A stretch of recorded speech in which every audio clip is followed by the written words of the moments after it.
Welcome back. ಉಗ್ರರ ವಿರುದ್ಧ ಕಾರ್ಯಾಚರಣೆ ಬಿಗಿಗೊಳಿಸಿದ ಭಾರತ. ಬಿಲದಲ್ಲಿ ಅಡಗಿ ಕುಳಿತಂತ ಹೇಡಿ ಉಗ್ರರ ಬೇಟೆ ಈಗ ಶುರುವಾಗ್ತಾ ಇದೆ. ಜಮ್ಮು ಕಾಶ್ಮೀರದ ಬಂಡೀಪೋರಾದಲ್ಲಿ ಕಾರ್ಯಾಚರಣೆಗಿಳಿದಿದೆ ಭಾರತದ ಸೈನಿಕರು. ಅಡಗುದಾಣಗಳನ್ನ ಹುಡುಕಿ ಧ್ವಂಸ ಮಾಡಿದ್ದಾರೆ ಭದ್ರತಾ ಪಡೆಗಳು.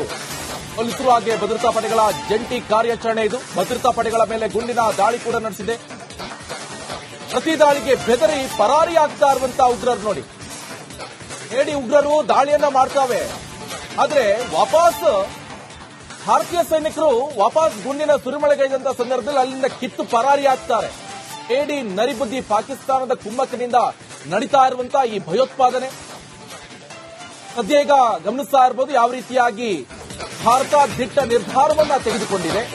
ಜೊತೆಗೆ ಇದೇ ಪಹಲ್ಗಾಮ್ ದಾಳಿಗೆ ಪ್ರತಿಕಾರ ಆರಂಭಿಸಿದ ಭಾರತ. ಲಷ್ಕರ್ ಉಗ್ರನ ಮನೆ ಧ್ವಂಸಗೊಳಿಸಿದ ಭದ್ರತಾ ಪಡೆಗಳು ದಕ್ಷಿಣ ಕಾಶ್ಮೀರದ ತ್ರಾಲ್ನಲ್ಲಿ ಭಾರೀ ಕಾರ್ಯಾಚರಣೆಯನ್ನ ನಡೆಸ್ತಾ ಇದೆ. ಲಷ್ಕರ್ ಉಗ್ರ ಆಸಿಫ್ ಶೇಖ್ನ ಮನೆ ನಾಮಾವಶೇಷ ಆಗಿದೆ. ಪಹಲ್ಗಾಮ್ ದಾಳಿಯಲ್ಲಿ ನಂಟು ಹೊಂದಿದ್ದ ಇದೇ ಪರಮ ಪಾಪಿ ಇವನ ಮನೆ ಸಂಪೂರ್ಣವಾಗಿ ಧ್ವಂಸ ಆಗಿದೆ ನೋಡಿ. ಆ ಚಿತ್ರಣವನ್ನ ನೀವು ನೋಡ್ತಾ ಇರಬಹುದು. ಇದು ಇಂಡಿಯನ್ ಆರ್ಮಿ ಪವರ್. ಭಾರತ ದೇಶ ಏನು ಅಂತ ತೋರಿಸಲಾಗ್ತಾ ಇರುವಂತದ್ದು. ದಕ್ಷಿಣ ಕಾಶ್ಮೀರದ ತ್ರಾಲ್ನಲ್ಲಿ ಭಾರೀ ಕಾರ್ಯಾಚರಣೆ ಕೂಡ ನಡೆಸಲಾಗ್ತಾ ಇದೆ. ಸಂದರ್ಭದಲ್ಲಿ ಲಷ್ಕರ್ ಎ ತೊಯ್ಬಾ ಉಗ್ರ ಆಸಿಫ್ ಶೇಖ್ನ ಮನೆ ಇದು ಸಂಪೂರ್ಣವಾಗಿ ನೆಲಸಮ ಆಗಿದೆ, ಉಡೀಸಾಗಿದೆ. ಇತರ ಕುಮ್ಮಕ್ಕೆ ಬೇರೆ. ಇದು ಪಹಲ್ಗಾಮ್ ದಾಳಿಗೆ ಪ್ರತಿಕಾರ. ಇದು ಭಾರತ ಪ್ರತ್ಯುತ್ತರವನ್ನ ನೀಡ್ತಾ ಇದೆ. ಈಗ ಸ್ಟಾರ್ಟ್ ಆಗಿದೆ ಅಷ್ಟೇ. ಪಿಕ್ಚರ್ ಅಭಿ ಬಾಕಿ ಹೇ. ಇದು ಕೇವಲ ಟ್ರೇಲರ್, ಇನ್ನು ಪಿಕ್ಚರ್ ಬಾಕಿ ಇದೆ. ಇಷ್ಟು ಮಾತ್ರವಲ್ಲ, ಪಾಕಿಸ್ತಾನಕ್ಕೆ ಸರಿಯಾದ ಬುದ್ಧಿಯನ್ನ ಕಲಿಸೋಕೆ ದಿಟ್ಟ ನಿರ್ಧಾರವನ್ನ ಈಗ ಭಾರತ ತೆಗೆದುಕೊಳ್ಳುತ್ತಾ ಇದೆ. ಇದೇ ವಿಚಾರಕ್ಕೆ ಇವತ್ತು ಕೂಡ ಕೇಂದ್ರ ಗೃಹ ಸಚಿವರಾದಂತಹ ಅಮಿತ್ ಶಾ ಕೂಡ ಮೀಟಿಂಗ್ ಕರೆದಿದ್ದಾರೆ. ಈ ಬಗ್ಗೆ ಡೀಟೇಲ್ಸ್ ಕೊಡ್ತಾರೆ ನನ್ನ ಕಲೀಗ್ ಪಹಲ್ಗಾಮ್ನಿಂದನೇ ರಂಜಿತ್ ಶೆರಿಯಾರ್ ಫೋನ್ ಸಂಪರ್ಕದಲ್ಲಿ ಜಾಯ್ನ್ ಆಗಿದ್ದಾರೆ. ರಂಜಿತ್, ಸದ್ಯ ಈಗ ಏನಾಗ್ತಾ ಇದೆ, ಯಾವ ರೀತಿ ಕಾರ್ಯಾಚರಣೆ ನಡೀತಾ ಇದೆ? ನಿಖೇಶ್ ಕೊಠಾರಿ, ನಿರಂತರವಾಗಿ ಭಯೋತ್ಪಾದಕರ ವಿರುದ್ಧ ಈ ನಿಗ್ರಹ ಕಾರ್ಯಾಚರಣೆ ನಿರಂತರವಾಗಿ ಯಾವಾಗ ದಾಳಿ ಆಯಿತು ಆ ಹೊತ್ತಿನಿಂದಲೂ ಕೂಡ ಕ್ಷಿಪ್ರಗತಿಯಲ್ಲಿ ನಡೀತಾ ಇದೆ. ಸದ್ಯಕ್ಕೆ ಈಗ ಉಗ್ರರ ವಿರುದ್ಧ ಕಾರ್ಯಾಚರಣೆಯನ್ನ ಭಾರತ ಬಿಗಿಗೊಳಿಸಿದೆ. ಯಾವ ದಿನದಲ್ಲಿ ಅಡಗಿ ಕುಳಿತಿದ್ದಾರೆ ರಣಹೇಡಿಗಳು ಅವರನ್ನ ಎಳೆದು ಬೇಟೆಯಾಡುವಂತ ಕಾರ್ಯಾಚರಣೆ ಶುರುವಾಗಿದೆ ನೋಡಿ. ಜಮ್ಮು ಕಾಶ್ಮೀರದ ಬಂಡೀಪುರದಲ್ಲಿ ಈಗ ಕಾರ್ಯಾಚರಣೆಯನ್ನು ಕೂಡ ಪ್ರತಿದಾಳಿಯನ್ನ ಮಾಡಿ ಅದನ್ನ ಸಮರ್ಥವಾಗಿ ಎದುರಿಸ್ತಾ ಇದೆ. ಒಂದಂತೂ ಬಹಳ ಸ್ಪಷ್ಟವಾಗಿದೆ, ಗಡಿಯಲ್ಲೂ ಕೂಡ ಆತಂಕದ ವಾತಾವರಣ ಇದೆ. ಯಾವ ಕ್ಷಣದಲ್ಲಿ ಬೇಕಾದರೂ ಪಾಕಿಸ್ತಾನವನ್ನ ಉಡೀಸ್ ಮಾಡುವಂತ ಸಾಧ್ಯತೆ ಇದೆ. ಪ್ರಧಾನಿ ನರೇಂದ್ರ ಮೋದಿ ಅವರ ನಿರ್ಧಾರಗಳು ಅದು ಊಹಿಸಿಕೊಳ್ಳಲಿಕ್ಕೂ ಕೂಡ ಸಾಧ್ಯ ಇಲ್ಲ. ಬಾಲಾಕೋಟ್ ಮೇಲೆ ದಾಳಿ ಆದದನ್ನ ನಾವು ಗಮನಿಸಿದ್ದೀವಿ ನಿಖೇಶ್ ಕೊಠಾರಿ. ರಾತ್ರೋರಾತ್ರಿಗೆ ಸುಮಾರು ಒಂದು 3 ಗಂಟೆ ಸುಮಾರಿಗೆ ಎಲ್ಲಾ ಪಾಕಿಸ್ತಾನದ ಉಗ್ರ ನೆಲೆಗಳನ್ನ ಧ್ವಂಸ ಮಾಡಿದಂತ ಭಾರತ ಇದೇ ರೀತಿಯಾಗಿ ಈಗ 27 ಜನ ನಮ್ಮ ಭಾರತೀಯ ನಾಗರಿಕರೇನು ಮೃತಪಟ್ಟಿದ್ದಾರೆ. ಇದರ ಪ್ರತೀಕಾರವನ್ನ ಹೇಗೆ ತೀರಿಸಿಕೊಳ್ಳುತ್ತೆ ಅನ್ನುವ ಕುತೂಹಲ ಅಂತೂ ಖಂಡಿತ ಇದೆ. ಇಡೀ ದೇಶವೇ ಎದುರು ನೋಡ್ತಾ ಇರೋದು ಪ್ರತೀಕಾರವನ್ನ. ಸದ್ಯಕ್ಕೆ ಈಗ ಭಾರತದ ಮುಂದಿರೋದು ಭಯೋತ್ಪಾದನೆಯನ್ನ ಸಂಪೂರ್ಣ ಕಾಶ್ಮೀರದಿಂದ ನಿರ್ನಾಮ ಮಾಡೋದು. ಆ ನಿಟ್ಟಿನಲ್ಲಿ ಈಗ ಕಾರ್ಯಾಚರಣೆ ಒಂದೊಂದಾಗಿ ಶುರುವಾಗಿದೆ. ಹುಡುಕಿ ಭಯೋತ್ಪಾದಕರ ಬಿಲೆಗಳನ್ನ ಹೊಕ್ಕಿ ಎಲ್ಲವನ್ನು ಕೂಡ ಧ್ವಂಸ ಮಾಡ್ತಾ ಇದೆ Nikhesh Kothari. Okay, thank you Ranjit, ನಿಮ್ಮೆಲ್ಲ ಮಾಹಿತಿ. Welcome back. ಉಗ್ರರ ವಿರುದ್ಧ ಕಾರ್ಯಾಚರಣೆ ಬಿಗಿಗೊಳಿಸಿದ ಭಾರತ. ಬಿಲದಲ್ಲಿ ಅಡಗಿ ಕುಳಿತಂತ ಹೇಡಿ ಉಗ್ರರ ಬೇಟೆ ಈಗ ಶುರುವಾಗ್ತಾ ಇದೆ. ಜಮ್ಮು ಕಾಶ್ಮೀರದ ಬಂಡೀಪೋರಾದಲ್ಲಿ ಕಾರ್ಯಾಚರಣೆಗಿಳಿದಿದೆ ಭಾರತದ ಸೈನಿಕರು. ಅಡಗುದಾಣಗಳನ್ನ ಹುಡುಕಿ ಧ್ವಂಸ ಮಾಡಿದ್ದಾರೆ ಭದ್ರತಾ ಪಡೆಗಳು. ಪೊಲೀಸರು ಹಾಗೆ ಭದ್ರತಾ ಪಡೆಗಳ ಜಂಟಿ ಕಾರ್ಯಾಚರಣೆ ಇದು. ಭದ್ರತಾ ಪಡೆಗಳ ಮೇಲೆ ಗುಂಡಿನ ದಾಳಿ ಕೂಡ ನಡೆಸಿದೆ. ಪ್ರತಿ ದಾಳಿಗೆ ಬೆದರಿ ಪರಾರಿಯಾಗ್ತಾ ಇರುವಂತಹ ಉಗ್ರರು ನೋಡಿ. ಹೇಡಿ ಉಗ್ರರು ದಾಳಿಯನ್ನ ಮಾಡ್ತಾವೆ, ಆದ್ರೆ ವಾಪಸ್ ಭಾರತೀಯ ಸೈನಿಕರು ವಾಪಸ್ ಗುಂಡಿನ ಸುರಿಮಳೆಗೈದಂತ ಸಂದರ್ಭದಲ್ಲಿ ಅಲ್ಲಿಂದ ಕಿತ್ತು ಪರಾರಿಯಾಗ್ತಾರೆ. ಹೇಡಿ ನರಿಬುದ್ಧಿ ಪಾಕಿಸ್ತಾನದ ಕುಮ್ಮಕ್ಕಿನಿಂದ ನಡೀತಾ ಇರುವಂತಹ ಈ ಭಯೋತ್ಪಾದನೆ ಸದ್ಯ ಈಗ ಗಮನಿಸ್ತಾ ಇರಬಹುದು ಯಾವ ರೀತಿಯಾಗಿ ಭಾರತ ದಿಟ್ಟ ನಿರ್ಧಾರವನ್ನ ತೆಗೆದುಕೊಂಡಿದೆ. ಜೊತೆಗೆ ಇದೇ ಪಹಲ್ಗಾಮ್ ದಾಳಿಗೆ ಪ್ರತಿಕಾರ ಆರಂಭಿಸಿದ ಭಾರತ. ಲಷ್ಕರ್ ಉಗ್ರನ ಮನೆ ಧ್ವಂಸಗೊಳಿಸಿದ ಭದ್ರತಾ ಪಡೆಗಳು ದಕ್ಷಿಣ ಕಾಶ್ಮೀರದ ತ್ರಾಲ್ನಲ್ಲಿ ಭಾರೀ ಕಾರ್ಯಾಚರಣೆಯನ್ನ ನಡೆಸ್ತಾ ಇದೆ. ಲಷ್ಕರ್ ಉಗ್ರ ಆಸಿಫ್ ಶೇಖ್ನ ಮನೆ ನಾಮಾವಶೇಷ ಆಗಿದೆ.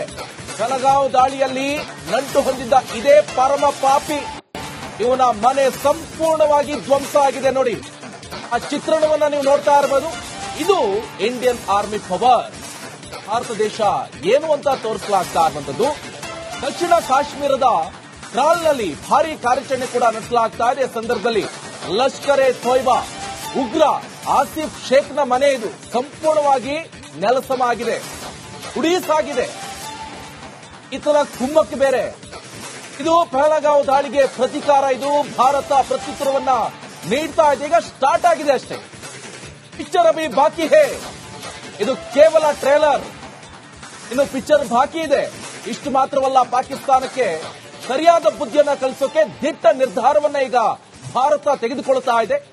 ಇದೇ ವಿಚಾರಕ್ಕೆ ಇವತ್ತು ಕೂಡ ಕೇಂದ್ರ ಗೃಹ ಸಚಿವರಾದಂತಹ ಅಮಿತ್ ಶಾ ಕೂಡ ಮೀಟಿಂಗ್ ಕರೆದಿದ್ದಾರೆ. ಈ ಬಗ್ಗೆ ಡೀಟೇಲ್ಸ್ ಕೊಡ್ತಾರೆ ನನ್ನ ಕಲೀಗ್ ಬೆಳಗಾವಿನಿಂದನೇ ರಂಜಿತ್ ಚಿರಿಯಾರ್ ಫೋನ್ ಸಂಪರ್ಕದಲ್ಲಿ ಜಾಯ್ನ್ ಆಗಿದ್ದಾರೆ. ರಂಜಿತ್, ಸದ್ಯ ಈಗ ಏನಾಗ್ತಾ ಇದೆ, ಯಾವ ರೀತಿ ಕಾರ್ಯಾಚರಣೆ ನಡೀತಾ ಇದೆ? ನಿಖಿಲ್ ಕೊಠಾರಿ, ನಿರಂತರವಾಗಿ ಭಯೋತ್ಪಾದಕರ ವಿರುದ್ಧ ಈ ನಿಗ್ರಹ ಕಾರ್ಯಾಚರಣೆ ನಿರಂತರವಾಗಿ ಯಾವಾಗ ದಾಳಿಯಾಯಿತು ಆ ಹೊತ್ತಿನಿಂದಲೂ ಕೂಡ ಕ್ಷಿಪ್ರಗತಿಯಲ್ಲಿ ನಡೀತಾ ಇದೆ. ಸದ್ಯಕ್ಕೆ ಈಗ ಉಗ್ರರ ವಿರುದ್ಧ ಕಾರ್ಯಾಚರಣೆಯನ್ನ ಭಾರತ ಬಿಗಿಗೊಳಿಸಿದೆ. ಯಾವ್ಯಾವ ದಿನದಲ್ಲಿ ಅಡಗಿ ಕುಳಿತಿದ್ದಾರೆ ರಣಹೇಡಿಗಳು, ಅವರನ್ನ ಎಳೆದು ಬೇಟೆಯಾಡುವಂತ ಕಾರ್ಯಾಚರಣೆ ಶುರುವಾಗಿದೆ. ನೋಡಿ, ಜಮ್ಮು ಕಾಶ್ಮೀರದ ಬಂಡೀಪುರದಲ್ಲಿ ಈಗ ಕಾರ್ಯಾಚರಣೆಯನ್ನು ಕೂಡ ಪ್ರತಿದಾಳಿಯನ್ನ ಮಾಡಿ ಅದನ್ನ ಸಮರ್ಥವಾಗಿ ಎದುರಿಸ್ತಾ ಇದೆ. ಒಂದಂತೂ ಬಹಳ ಸ್ಪಷ್ಟವಾಗಿದೆ, ಗಡಿಯಲ್ಲೂ ಕೂಡ ಆತಂಕದ ವಾತಾವರಣ ಇದೆ. ಯಾವ ಕ್ಷಣದಲ್ಲಿ ಬೇಕಾದರೂ ಪಾಕಿಸ್ತಾನವನ್ನ ಉಡೀಸ್ ಮಾಡುವಂತ ಸಾಧ್ಯತೆ ಇದೆ. ಪ್ರಧಾನಿ ನರೇಂದ್ರ ಮೋದಿ ಅವರ ನಿರ್ಧಾರಗಳು ಅದು ಊಹಿಸಿಕೊಳ್ಳಲಿಕ್ಕೂ ಕೂಡ ಸಾಧ್ಯ ಇಲ್ಲ. ಬಾಲಾಕೋಟ್ ಮೇಲೆ ದಾಳಿ ಆದದನ್ನ ನಾವು ಗಮನಿಸಿದ್ದೀವಿ ನಿಖೇಶ್ ಕೊಠಾರಿ. ರಾತ್ರೋರಾತ್ರಿಗೆ ಸುಮಾರು ಒಂದು 3 ಗಂಟೆ ಸುಮಾರಿಗೆ ಎಲ್ಲಾ ಪಾಕಿಸ್ತಾನದ ಉಗ್ರ ನೆಲೆಗಳನ್ನ ಧ್ವಂಸ ಮಾಡಿದಂತ ಭಾರತ ಇದೇ ರೀತಿಯಾಗಿ ಈಗ 27 ಜನ ನಮ್ಮ ಭಾರತೀಯ ನಾಗರಿಕರೇನು ಮೃತಪಟ್ಟಿದ್ದಾರೆ. ಇದರ ಪ್ರತೀಕಾರವನ್ನ ಹೇಗೆ ತೀರಿಸಿಕೊಳ್ಳುತ್ತೆ ಅನ್ನುವ ಕುತೂಹಲ ಅಂತೂ ಖಂಡಿತ ಇದೆ. ಇಡೀ ದೇಶವೇ ಎದುರು ನೋಡ್ತಾ ಇರೋದು ಪ್ರತೀಕಾರವನ್ನ. ಸದ್ಯಕ್ಕೆ ಈಗ ಭಾರತದ ಮುಂದಿರೋದು ಭಯೋತ್ಪಾದನೆಯನ್ನ ಸಂಪೂರ್ಣ ಕಾಶ್ಮೀರದಿಂದ ನಿರ್ನಾಮ ಮಾಡೋದು. ಆ ನಿಟ್ಟಿನಲ್ಲಿ ಈಗ ಕಾರ್ಯಾಚರಣೆ ಒಂದೊಂದಾಗಿ ಶುರುವಾಗಿದೆ.